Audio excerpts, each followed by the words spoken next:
दोन्ही राष्ट्रवादीच्या एकत्रीकरणाबाबतचे सर्वाधिकार सुप्रिया सुळेंना, तरी वर्धापन दिनाच्या भाषणात कोणताही ठोस निर्णय नाही. लेखात मात्र एकत्रीकरणाच्या प्रक्रियेबद्दल भाष्य. पक्ष फुटेल असं वाटलं नव्हतं. वर्धापन दिन सोहळ्यात शरद पवारांचं पक्षफुटीवर वक्तव्य. मला प्रदेशाध्यक्ष पदावरून मुक्त करा, नव्या चेहऱ्यांना संधी द्या भाषणादरम्यान जयंत पाटील भाऊक तर प्रमुख सहकार्यांशी संवाद साधून निर्णय घेणार शरद पवारांची प्रतिक्रिया. सत्तेच्या गुळाभोवती जमा झालेले मुंगळे सत्ता जाताच निघून गेले. राष्ट्रवादीच्या वर्धापन दिन सोहळ्यात आमदार रोहित पवारांची टीका, तर सोबत राहिलेल्यांना निष्ठावान मुंग्यांची उपमा. देशाची विकासाच्या दिशेने वाटचाल. राज्यात 2.25 लाख कोटींचे रेल्वे प्रकल्प सुरू, तर मोदी सरकारकडून वंचित घटकांनाही थेट लाभ. फडणवीसांकडून विकास कामांचं कौतुक. मनसे नेते प्रकाश महाजनांनी राणेंविरोधात थोपटले दंड. छत्रपती संभाजीनगरात येऊन मारून दाखवा, राणेंकडून धमक्या येत असल्याचा आरोप करताना आव्हान, तर राणेंचंही जोरदार प्रत्युत्तर.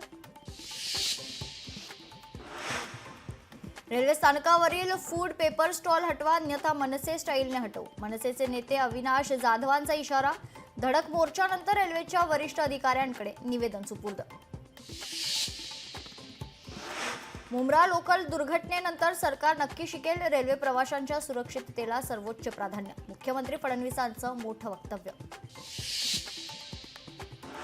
बदलापूर स्थानकावर 2 प्रवाशांमध्ये हाणामारी, लोकलमधून उतरण्यावरून वाद, प्रवाशांमध्ये फ्रीस्टाईल फायटिंग. लाडक्या बहिणींचा डेटा देण्याची आयकर विभागाची तयारी. उत्पन्न 2.5 लाखांच्या मर्यादेपेक्षा जास्त आहे का ते कळणार.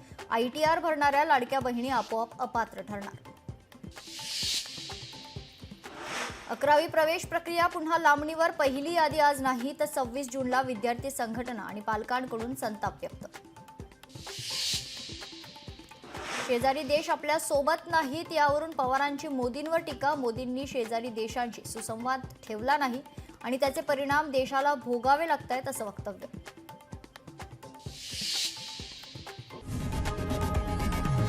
लोकशाही मराठी ऐका, पहा, जागरूक रहा.